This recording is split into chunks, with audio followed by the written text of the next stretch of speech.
जैसे कृष्णदास, अष्ट सखाओं में एक सखा हुए कृष्णदास, कृष्णदास जी का इतना मधुर भाव था ठाकुर जी के प्रति, वो जो कुछ भी वस्तु उनको अच्छी लगती थी वो उस वस्तु को इसलिए नहीं लेते थे कि मुझको चाहिए, वो उस वस्तु को इसलिए लेते थे कि मेरे ठाकुर जी को प्राप्त हो जाए। और ठाकुर जी भी इतने विनोद करते थे कृष्णदास जी के साथ में। एक बार कृष्णदास जी को जलेबी पसंद आ गई, दिल्ली गए थे, इंद्रप्रस्थ में जलेबी बनती हुई देखी एक ढकेल के ऊपर, तो कृष्णदास जी को बड़ा बढ़िया लगा। बोले कि वाह, ये कितनी बढ़िया जलेबी है और ये तो ठाकुर जी को पहुंचनी चाहिए सेवा में, भोग में।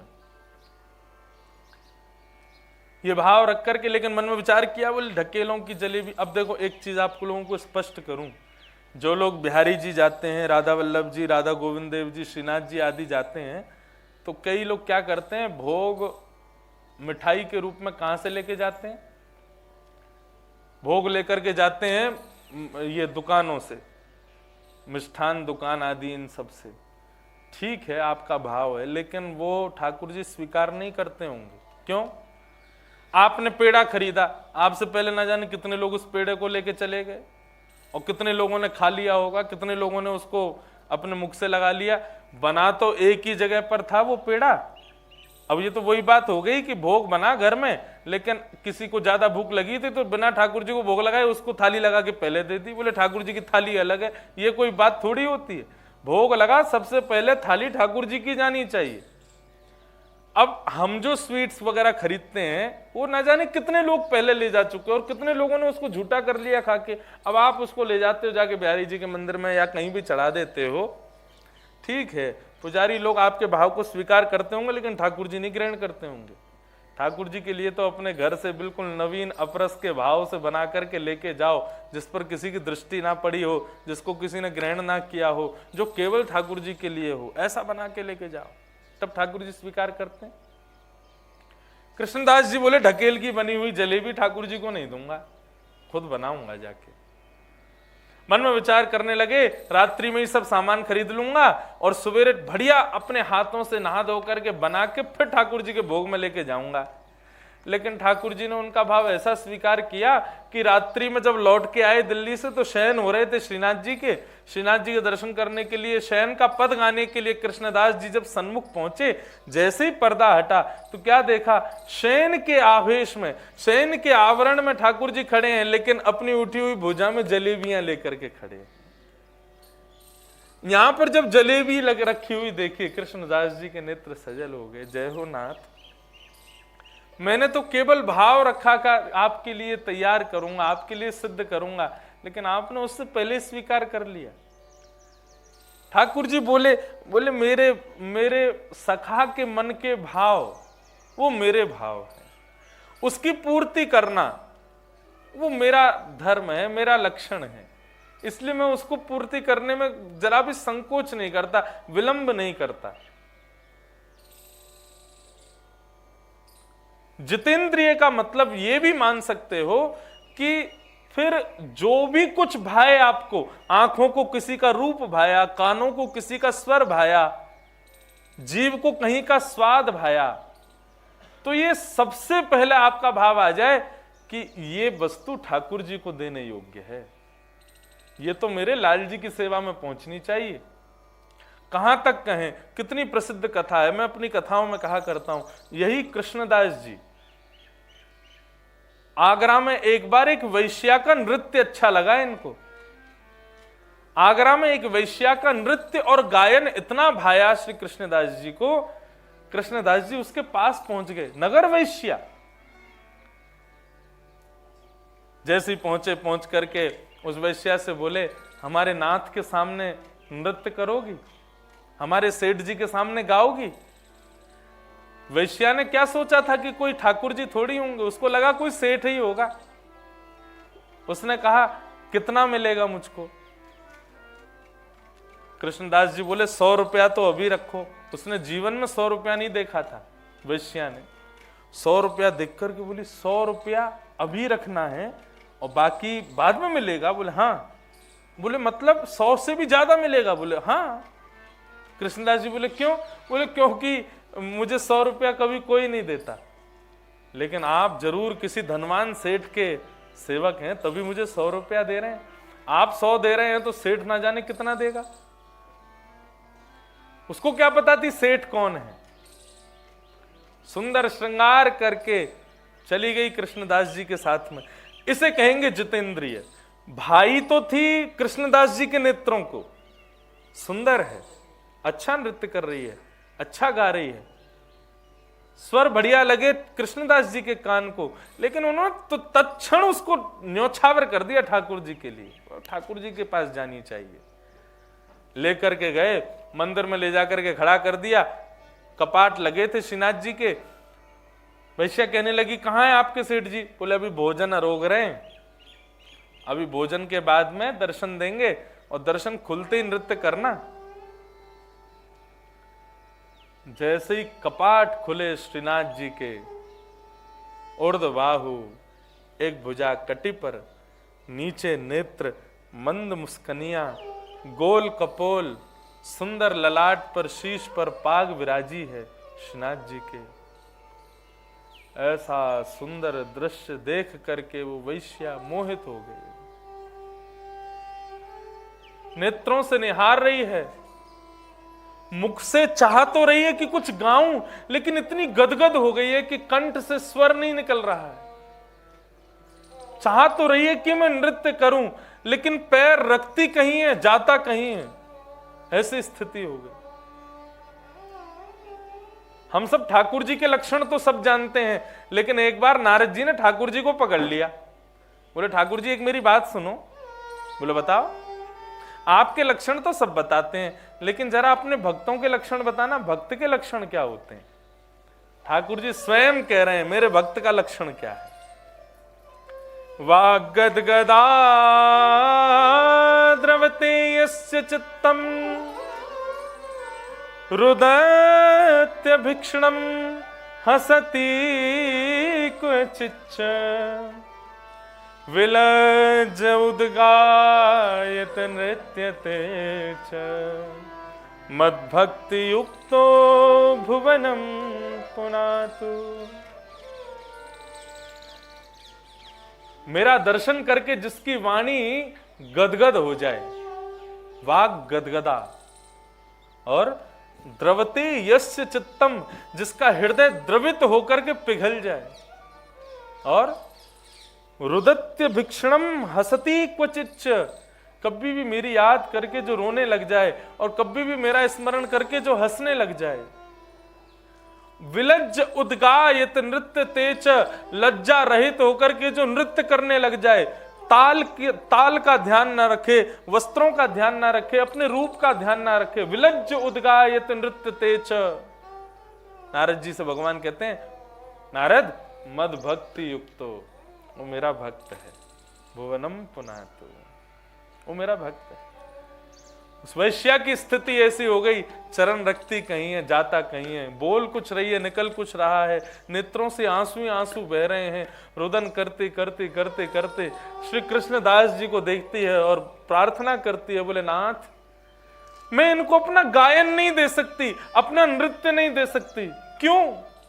क्योंकि इन सब पर पहले ही अधिकार इस संसार के लोगों ने जमा लिया था। मेरा गायन झूठा हो चुका है, संसार के लोग उससे रीझ चुके हैं। मेरा नृत्य झूठा हो चुका है, संसार के लोगों ने उसको स्वीकार किया है। और कहां तक कहूं, मेरा तो तन भी झूठा है, मैं किसी भी रूप में इनको प्राप्त नहीं कर सकती। कृष्णदास जी बोले ऐसे कैसे नहीं प्राप्त करेगी? तेरा तन झूठा, तेरी वाणी झूठी, तेरा नृत्य झूठा, सब माना मैंने, लेकिन तेरी आत्मा झूठी नहीं। और कृष्णदास जी ने यह भाव गाया, मुझे बहुत प्रिय है, मैं अपने लाल जी को नित्य सुनाता हूं। हमारे वृंदावन के राधा रमणीय गोस्वामी मेरे पीछे पड़ गए एक बार, और मुझसे बोले तुम राधा रमण जी का इतना भाव गाते हो, ब्रजजन प्रियतम बाल मुकुंदम राधा रमणम हरे हरे, तुमने ये पद भी गाया, लेकिन जब नाथ द्वारा में कथा हुई श्रीनाथ जी में, वहां जब मैंने गाया मेरो मन गिरधर छवि पे अटक्यो, तो एक गोसाई जी बोले कि अच्छा हमारे लाला को छोड़ के चले गए तो श्रीनाथ जी के पास में, अब ये त्रिभंग लली ना भारो, अब तुमको यही भारो है। मैंने कि मैं ना गयो, ये खुद आए। मैंने कि मेरे गिरधर लाल जी, और मैंने कि भक्त की इतनी सामर्थ्य है ही नहीं कि वो स्वयं ठाकुर जी के पास चला जाए। आपका मन जिस स्वरूप पर रीझ जाए, मैं आपको स्पष्ट करके कह दूं, आप नहीं रीझे हो उस पर, वो रीझा है आप पर। यदि आपको गोविंद देव जी को देखने में बहुत रुचि आती है, वो भाव ना श्रीनाथ जी में प्रकट हो रहा है, ना राधा रमन जी में प्रकट हो रहा, ना कहीं और प्रकट हो रहा, तो ये मत सोचना कि गोविंद देव जी में मेरा मन अटक गया है। गोविंद देव जी का तुम में मन अटका हुआ है, इसलिए तुमको कहीं और जाने नहीं दे रहे हैं। मैंने कहा मेरी क्या गलती, राधा रमन जी का तो मैं नित्य हूं, और कोई अंतर थोड़ी है, बस वही लाला ऐसे की जगह ऐसे है गए, बस ने एक आकृति बदल गई, लाला तो वही है। लेकिन ऐसा कह दूं तो श्रीनाथ जी मेरे सखा हैं और राधा रमन मेरे प्रियतम हैं। सखा में और प्रियतम में अंतर कुछ खास नहीं होता, लेकिन प्रियतम कुछ खास होता है। ये बात धीरे ही कह दूं, कहीं मेरा लाला नहीं सुन ले, अच्छा वो ज्यादा खास है, ऐसा नहीं। कृष्णदास जी कहते हैं तू अपना नृत्य नहीं दे सकती, गायन नहीं दे सकती, अपना शरीर नहीं दे सकती, आत्मा तो दे सकती है। सब लोग गाओ। आज के भाव को इसी भाव के साथ विराम करेंगे। आरती करने आ गए सूर्य नारायण। गिरधर छवि पे अटक्यो मेरो मन, गिरधर छवि पे अटक्यो, गिरधर छवि पे अटक्यो मेरो मन, गिरधर छवि पे,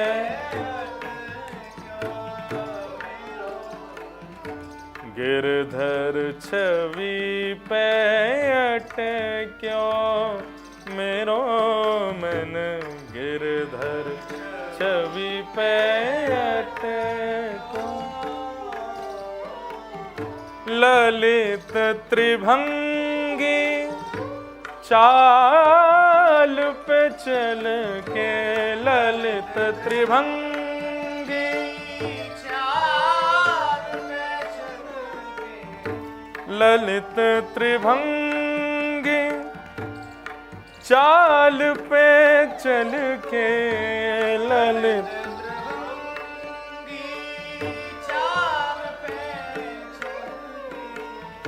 चिबुक चारु गड़ी ठट क्यों,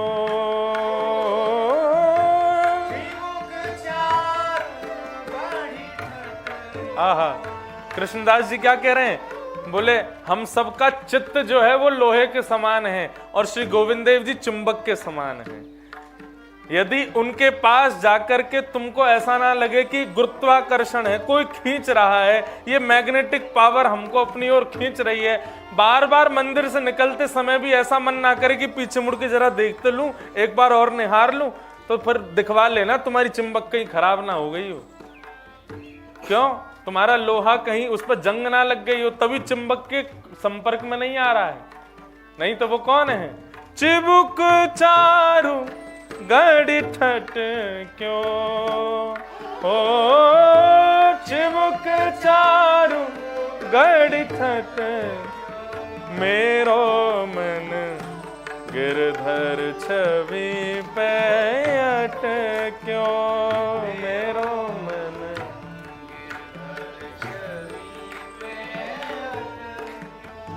श्री गोविंद देव सरकार की।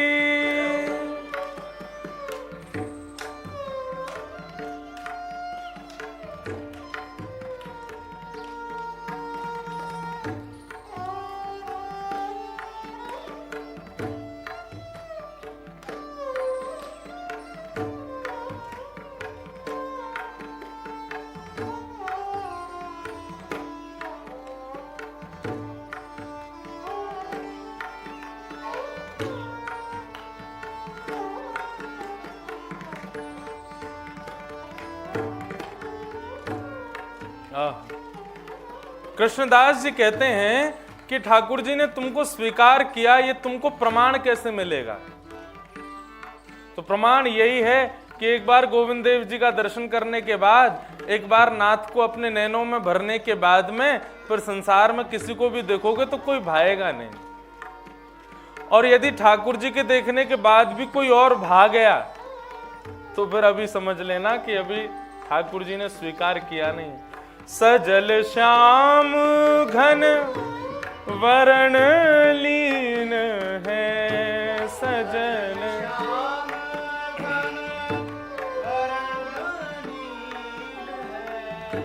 फिर चित अनत न भट क्यों, ओ फिर चित न, हाँ फिर चित अनत न भट क्यों,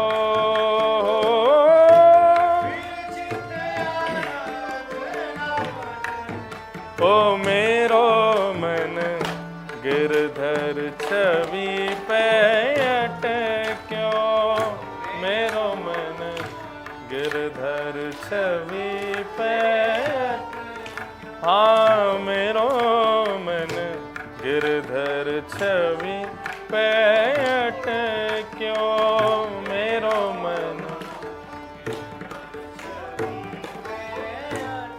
और क्या कहते हैं कृष्णदास जी? तू तन नहीं दे सकती, तू अपना गायन नहीं दे सकती, अपने नृत्य से ठाकुर जी को नहीं रिझा सकती, तो फिर ये कर क्या? कृष्णदास किए प्राण न्योछावर,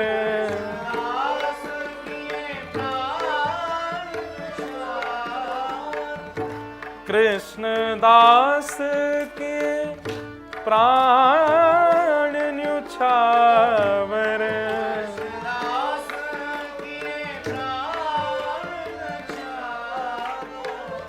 कृष्णदास किए प्राण न्योछावर,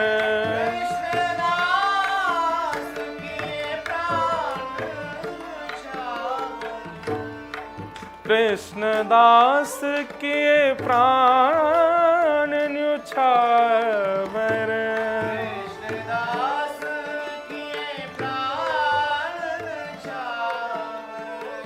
यह तन जग सरपट क्यों, हो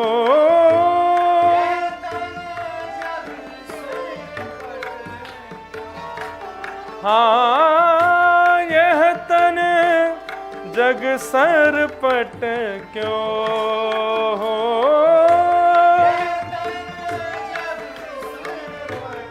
जैसे ही कृष्णदास जी ने कहा है, कृष्णदास किए प्राण न्योछावर, यह तन जग सिर पटक्यो, वैश्या मुस्कुराने लगी, नेत्रों से आंसू बह रहे हैं। तभी कृष्णदास जी को अपना गुरु स्वरूप मानती है, बोले गुरु आज्ञा गरी ऐसी। और ठाकुर जी के श्रीनाथ जी के आंगन में घूमते घूमते घूमते घूमते घूमते घूमते इस तन का परित्याग कर दिया और एक आत्म रूप धारण करके गर्भगृह में प्रवेश कर गई और श्रीनाथ जी में जाकर के वो वैश्या विलीन हो गई। कृष्णदास किए प्राण न्योछावर, यह तन जग सिर पटक्यो, मेरो मन गिरधर छवि पे अटक्यो, मेरो मन गिरधर छवि पे अटक्यो, मेरो मन गिरधर छवि पे अटक्यो, मेरो मन गिरधर छवि पे अटक्यो, मेरो मन गिरधर छवि पे, ओ मेरो मन गिरधर छवि पे अटक्यो, मेरो मन गिरधर छवि पे, गिरधर छवि पे, गिरधर छवि पे अटक्यो।